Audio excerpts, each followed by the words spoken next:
एक राजा ने भगवान श्री कृष्ण का एक मंदिर बनवाया और पूजा के लिए एक पुजारी को लगा दिया। पुजारी बड़े भाव से बिहारी जी की सेवा करने लगे।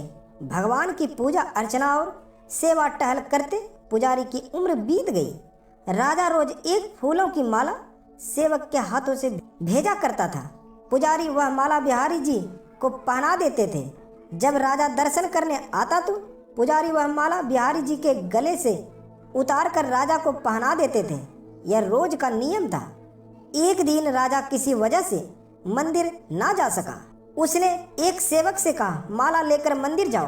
पुजारी से कहना, आज मैं नहीं आ पाऊंगा। सेवक ने जाकर माला पुजारी को दे दी और बता दिया कि आज महाराज का इंतजार ना करें। सेवक वापस आ गया। पुजारी ने माला बिहारी जी को पहना दी। फिर उन्हें विचार आया कि आज तक मैं अपने बिहारी जी की चढ़ी माला राजा को ही पहनाता रहा। कभी ये सौभाग्य मुझे नहीं मिला। जीवन का कोई भरोसा नहीं, कब रूठ जाए। आज मेरे प्रभु ने मुझ पर बड़ी कृपा की है। राजा आज आएंगे नहीं तो क्यों ना माला मैं पहन लूं। यह सोचकर पुजारी ने बिहारी जी के गले से माला उतारकर स्वयं पहन ली। इतने में सेवक आया और उसने बताया कि राजा की सवारी बस मंदिर में पहुंचने ही वाली है। यह सुनकर पुजारी कांप गए। उन्होंने सोचा, अगर राजा ने माला मेरे गले में देख ली तो मुझ पर क्रोधित होंगे। इस भय से उन्होंने अपने गले से माला उतारकर बिहारी जी को फिर से पहना दी। जैसे ही राजा दर्शन को आया तो पुजारी ने नियमानुसार फिर से यह माला उतारकर राजा के गले में पहना दी। माला पहना रहे थे तभी राजा को माला में एक सफेद बाल दिखाई दिया। राजा सारा माजरा समझ गया कि पुजारी ने माला स्वयं पहन ली थी और निकाल कर वापस डाल दी होगी। पुजारी ऐसा छल करता है।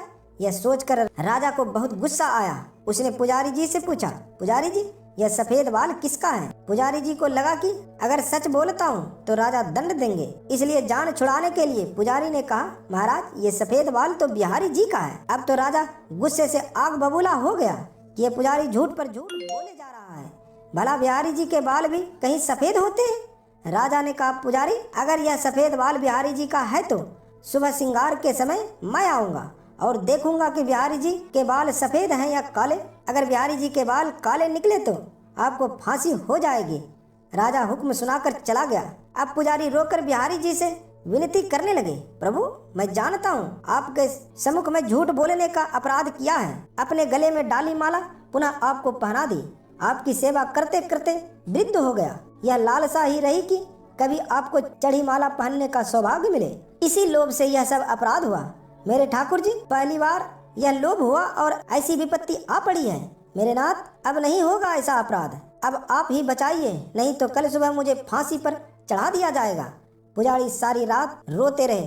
सुबह होते ही राजा मंदिर में आ गया। उसने कहा कि आज प्रभु का श्रृंगार वह स्वयं करेगा। इतना कहकर राजा ने जैसे ही मुकुट हटाया तो हैरान रह गया।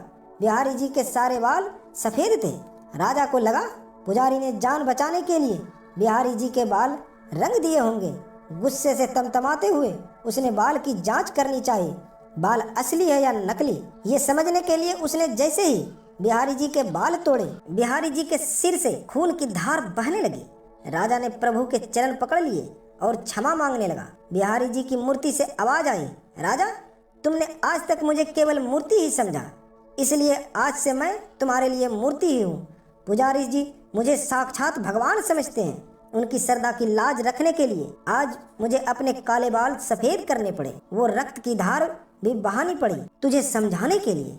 कहते हैं समझो तो देव नहीं तो पत्थर, श्रद्धा हो तो उन्हीं पत्थरों में भगवान सो प्राण होकर भक्त से मिलने आ जाएंगे। श्री वृंदावन बाके बिहारी की जय जय।